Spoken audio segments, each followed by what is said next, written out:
What a man can think feelingly, he can do. That's what you're told. What do you want to do? Do you know what you want to do? See, that right there is a start that I don't think many people think about. But you have to know what it is. What is your mission? What is your desire? What is uh, your fantasy, if you want? Because people say, well, but that's just a fantasy. Yes, but you see, there's no such thing as a fantasy. You see, just look back when the caveman was here. Everything that's happened since then was all came out of the mind of man, right? Well, then you have a lot of power, don't you? See, but what are you using it for? See, I found I was using it for nothing of any importance, and so my life wasn't important either, and I didn't feel important in any way. And it was rightly so, because that was my mode of thinking. And as you think, you are. As within, so without. If what you're experiencing isn't what you've agreed with, then you're kidding yourself. Because if you're experiencing it, then you had to think about it, because you're always thinking ahead of your evidence. And if you don't like the evidence, well, then change what you're thinking. Isn't that all there is to it? Absolutely. And you said you had to be thinking about it, aware or unaware. You're giving some attention to it. You've vibrated. You've agreed to that incident. We can see incidents on TV, even in passing, and we acknowledge it by giving our attention to it. All of a sudden, it shows up into our world, and we say, "Well, no, I didn't think that," but we have given attention to it. I want to go back to something you said earlier. You said, in a meeting, a woman stood up and she started giving a list of all of her problems. And she said, "You don't care about my problems." And you said, "No, I don't care about your problems. What we want is the solutions." And I see this time in, time again, within a Facebook group, both male and females. What they'll do is give us a laundry list of all the things that are going on in their life. And somebody asked me recently, well, can I change all of these things going on in my life? And I said, probably not. I said, because you keep rehearsing the same story. And they say, well, I'm using the techniques of Neville. I'm using this. I'm doing that. I'm in a state akin to sleep. I'm doing all this stuff. But when you see the laundry list of all the things that are going wrong, you see what has that individual's attention. That's it. That's it. That's it. It's just what you choose to believe, Yeah. you're delivered into. Yeah. Now, and that was, see, what you choose Yeah. to believe. This is nothing being put upon you. What you choose to believe, you're delivered into. And all you have to do is choose different. Isn't that it? Absolutely. Absolutely. You said something. I want to touch on it because I want to touch on it. Choice is the vortex. One day I was sitting down, and out of my peripheral, I saw a vortex. And what I realized was that vortex was my individual choices. So, depending upon what you choose at any given moment, is going to determine your life. So, choice takes you into a million different possibilities. And depending upon your next choice, your next decision, that's going to determine your life. Mr. Linda will often say your attitude, your choices, what it is that you're giving your attention to, no matter what you call it, that's the vortex. Now, when you begin choosing lovely and what's of a good report, then you enter into that vortex. When you choose otherwise, then you enter into that vortex. But choice is your vortex of change. Yes, and it's not just here. In other words, when you die, Yeah. you're immediately delivered into another Yeah. uniform here. Yeah. And then, but the thing of it is, we want to understand there's nothing transforming in the death. In other words, whatever your mental state is, you're delivered into that also. And the only way it changes is when you change your mind, change your world. That doesn't change. Yeah. That stays the same. Whatever you change your mind to, that is your world of experiencing. And as to whether you realize you're choosing or not, well, you're told to watch your mouth. So if you're not watching your mouth, look out.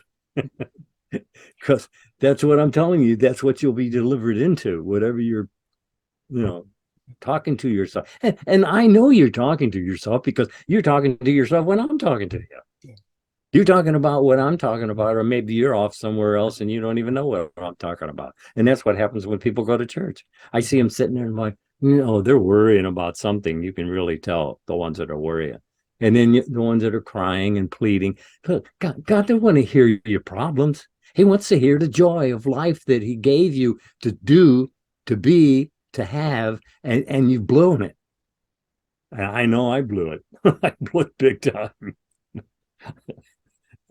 But the point of it is, you're always induced into what it is you're thinking and feeling, so you know where you're at if you know what you're thinking and feeling. And someone says, well, what does I have to say make any difference? It makes all the difference in the world. It's your world of experiencing.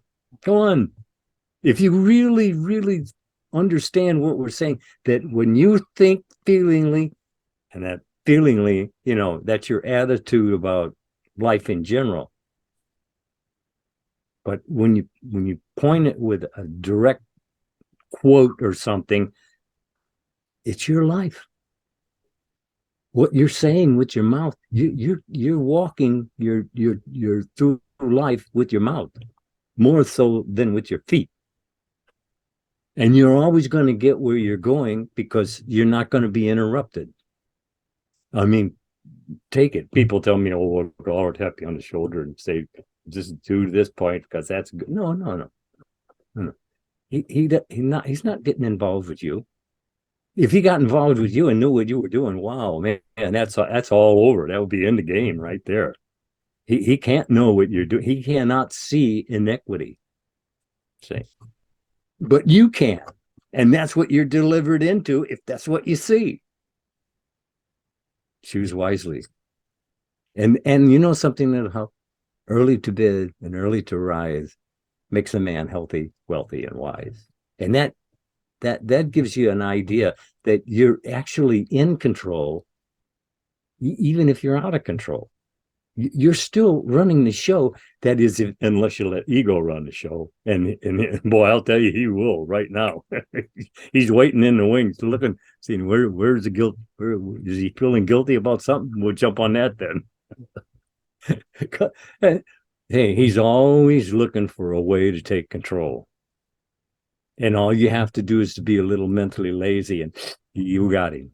Yeah. You said something earlier. Go ahead, please. No, go ahead. You said something earlier. You said, God doesn't want to know about your problems. And it's so true. If what you're rehearsing to God, yourself, self-talk, what you're doing is making a prayer for that thing. And I can think of a couple instances in scripture where somebody like Moses was at the riverbank and crying about going over, and God said, what are you doing standing here? Get up and cross over. Or another time where Elijah was crying and he was mourning that he was the only person left, and God said, listen, I got 7,000 prophets that haven't bowed the knee to Baal. The whole point is, if the problem is what you're crying about, then the problem is your prayer. What you need to be offering is solutions, and the solution starts with a form of praise, giving thanks for the deliverance, the salvation of that answer that you're seeking.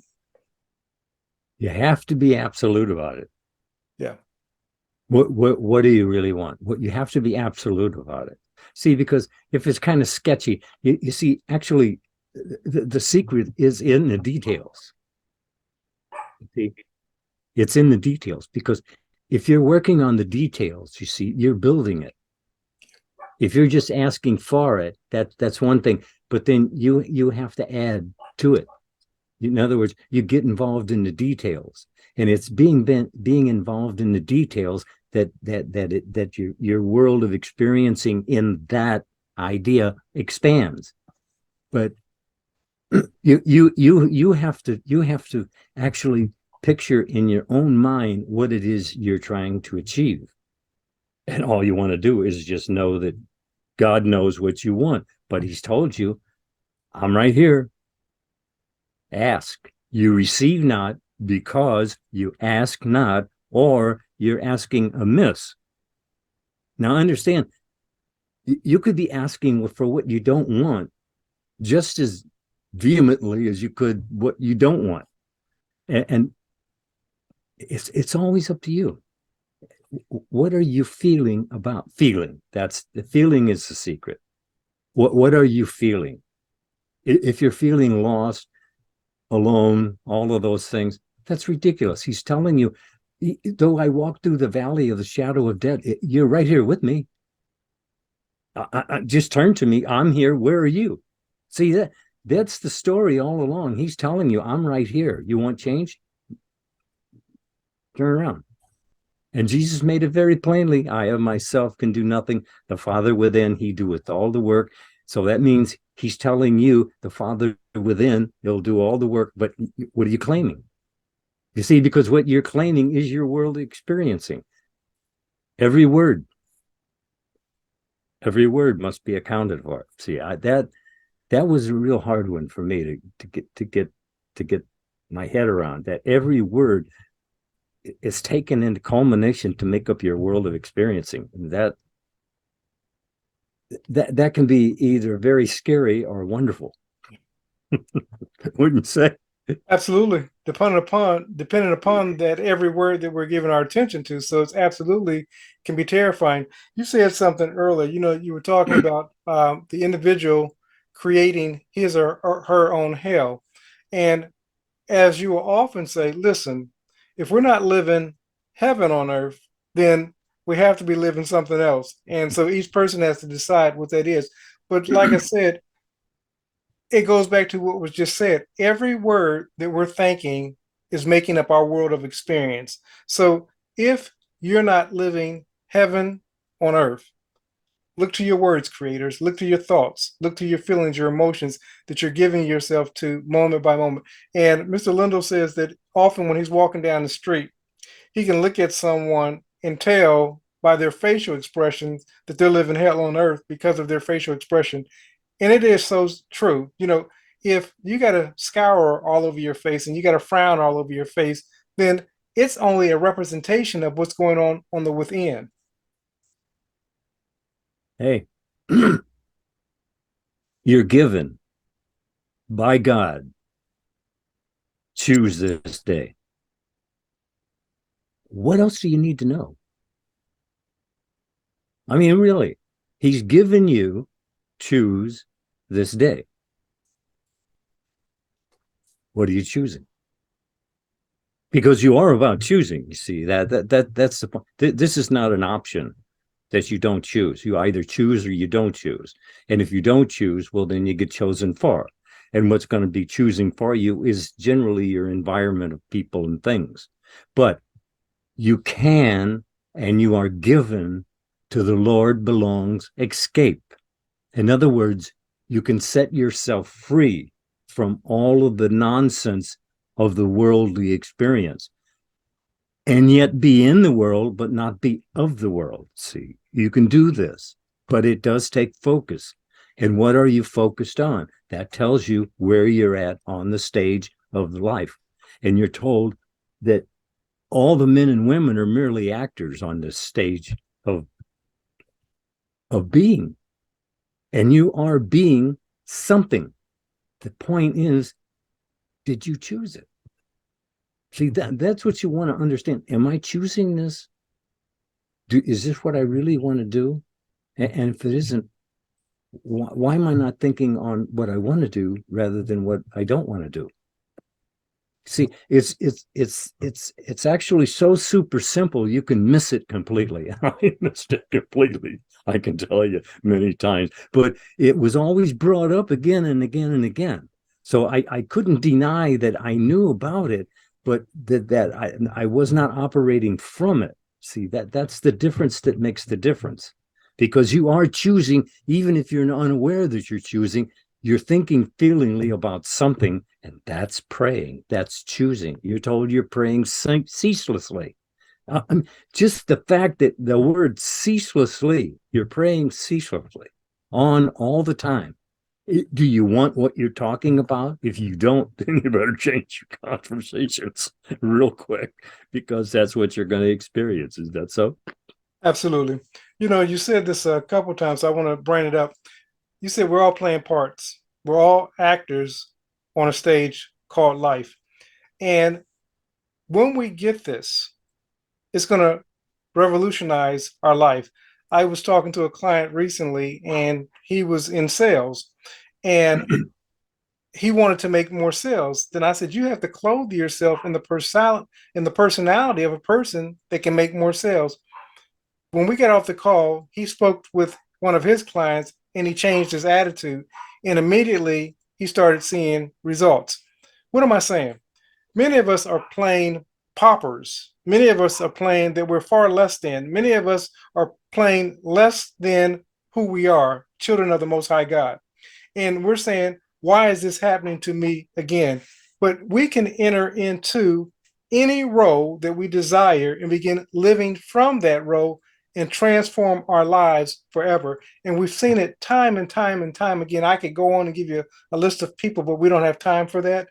What I'm telling you is that you can clothe yourself in any role because you're a spiritual being having a human experience. You're not a human being having a spiritual experience. So being spirit, you can clothe yourself, as Neville called it, a protean being, a being that can put on these different identities. This is who you are.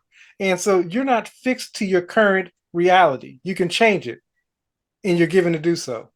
That's it. Change your mind, change your world. I mean, that's it. I mean, that's an answer to everything you said, isn't it? Absolutely. Absolutely. Yeah. But you see, the thing of it is, you have to remember it. You see, you can say this 10 times, 100 times, but what about the moment when it's necessary? Are you still remembering it? See, that's what Neville told us over and over and over. Man, it's such a poor memory. And that's it. You can agree with what we're saying right here. You really agree with it. So in other words, right then, you're saved. But then, are you still saved a half an hour from now? Yeah. I mean, did something else creep in there and Absolutely. change your mind? See, doubt hangs all around us, and it will attack you all around you. Yeah. But you have to resist it, and all you have to do to resist it is let go and let God. And what is there that God can't handle? Yeah. See, people say, "Well, but my condition. Well, what condition could you have that God couldn't change?" Absolutely. See, but you have to let go of it. You see, he's not going to take it away from you. See, I don't care what it is. He's not going to take it away. You have to let it go. But if you let it go, you see, and expect the healing, it's yours. But you have to expect it. You see, when you pray, believe that you have received that for which you're asking. See, that's the important part. You have to believe you receive it. And whatever you're believing, you receive that. If you're saying, no, he's not going to approve of this, well, then that's what you get. He's not going to approve of it because you said so. And he can't go against your word because he gave you choose this day. And you're on all the time. And you're choosing whether you're aware you're choosing or not. All we're trying to do is just be aware more. That's all. A little more awareness will improve your life tremendously. Believe it. It's just like, it's kind of like exercise. Of course, you don't like starting it because you're going to get sore muscles and you're going to, be all out of character doing something you didn't really want to do in the first place. But that's it. There are things you do have to do you don't want to do, but they're necessary. And you made them necessary for you. But you have to enter in and think from everything is a hearsay until you experience it. Absolutely. It's all just hearsay until you experience it. And if you don't experience it, well, then you just live with hearsay. And that can be anything from uncomfortable to disastrous. But why? Because you won't pay attention. That's all it is. Look, we're lazy-minded or double-minded. And I know because that's where I started. I started lazy-minded, double-minded. I would sit and listen to a talk like this from Neville, and in 5 minutes later, I'm thinking about something that is totally opposite of what he was saying. Why? Because you have to discipline yourself a little bit. Come on. Even a little discipline really changes things, I'll tell you. And especially if it's about what you're thinking and feeling. A little change makes the change, whatever it is. But what are you thinking about? It shows you a character in scripture, and then it tells you what he's thinking about. Then it shows you what he's doing. Now, if you got it, he was thinking this, and this is what he's doing. That's how it works. So you're getting to see example after example after example. But do you pick up that that's you it's talking about? Absolutely. The whole scripture is always about you, an individual. It's all an individual. There's no crowd. You don't go with a crowd. You go one by one. That's how he calls you. I don't care if there was 20 and went with you at the same time. You're still one by one. And that's what he does. He calls you to answer for what you're thinking and feeling, and your life goes on accordingly. It doesn't change. Die, how many times? But you're always on, and you're always thinking feelingly, and what you're thinking feelingly about, that's what you're going to be experiencing, and it won't stop until you stop. You change your mind, you change your world. You don't change your mind, you don't change your world. And you're told, be ye transformed by the renewing of your mind. In other words, everything seems to be screwed up and messed up. Well, okay, a little discipline, think differently, and you'll be acting differently. It's as simple as that, isn't it? Absolutely. You said quite a bit, and I love it because I want to touch on a couple of these items. First and foremost, you said awareness. If you're living a life that you don't desire to live, and you're thinking thoughts that you don't desire to think, simply become aware of those thoughts. See, you can't change what you don't acknowledge. But as you become aware of your thinking, and you say, like Mr. Lindell will often say, why am I thinking that? Is this thought taking me where I want to go? Then once you start doing that, you're on your pathway to change. The second thing, and the most important thing, is he said the word hearsay. Most of us are living off of the hearsay of Neville and other spiritual teachers. But many of us are not practicing or taking the discipline to start implementing what it is that we hear said. And so it still remains hearsay. We say, well, I know about this. I know about that. I've studied Neville. I've studied this teacher. But you're not implementing and doing the discipline of building the muscle of your thinking in order to get your desired outcome. You start practicing what it is that we talk about on a weekly basis. You're going to transform your life by mere fact of you being aware and you're implementing what it is that you know. Life change is the byproduct. You can't not experience life change. Absolutely. And what we started off with, there's only God. Absolutely. And the only thing God gave up was Godhood, to be man. Yeah. See, he can't know what you're doing. See, that he had to give himself a position where he didn't know what you're doing, because he's doing it with you, because he is the power of whatever you're thinking and feeling. So you're not really talking to God when you're praying. You're talking to subconscious mind, who creates your world according to as you think you are. That's the contract it has with God, not to question you, not to tell you what you should be doing. It just does what you think you are. That's what you expect. That's what you get. It's as simple as that. If you remember it, and that's what you're told, that's what you were left, a remembrancer, because you were not thinking aware. So you have a remembrancer to make you aware, not make you, allow you to be aware. You have to watch what you say, because, there's people out there, man, they go running off with the word, like, well, you said, and I go, no. That's why I have DeCarlo. See, he knows the scriptures and chapters and verses, and then so if you feel free to interrupt me when you say no, no, no, no, no. That's okay. I don't mind, because that's how I learn. Yeah. Or someone saying, "What? Hey, what? What are you talking about?" But what are you talking about? Because you are talking to yourself morning, noon, and night. But what are you saying to yourself? Are you talking about old resentments? Are you talking about who did this and who did that and what they're doing? And what about your business? You're your business. You are your business. Are you minding your business? And your business is what you're talking to yourself about. Absolutely. That's your business.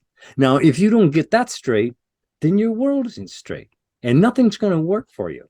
But it is working for you, even if it's negative, because you were given choose this state. And if you choose it, well, you got it.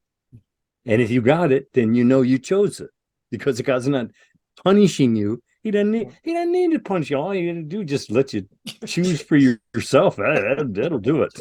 I mean, people are clamoring about us hell on earth. Well, yeah.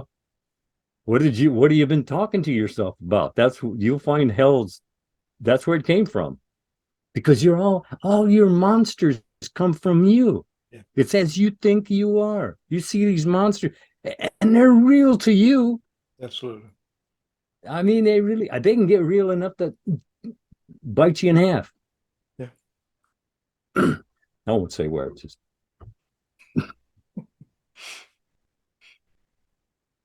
it's all about our attitudes, really. I mean, you really want to know what it's about. It is about our attitudes.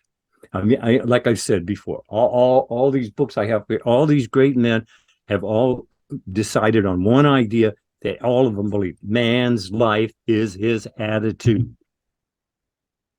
That's what you're expressing in your life, your attitudes. That's all you're expressing in your life is your attitudes. What are your attitudes? See, that is important. Yeah. I know. She's saying, what difference does it make what I think? What do you mean? What difference does it make? It's your whole life. Well, I mean, is it that important? Yes, it is. It is that important. Change your mind, change your world. I mean, that gave you an out. To the Lord belongs escape. That's it. You're free. You're set free. If you'll focus on being free and not being captive and not being under this law and that law, and forget it. You get swallowed up. And that's what suicide is. You get swallowed up in your problems. All you have to do is just keep thinking on your problems, and you do yourself in. All denial is self-denial. God's not denying you anything. Hey, if you read the scripture, he's not denying you anything. He's telling you it's as you think you are, you do, you have, you be. That was the gift given you. And that was the gift given everyone. And that's what you're working on, whether you're working on it or not. But what you expect, that's what you get. That's the story, isn't it? It is the story. So what would you say to the listener in closing? Closing?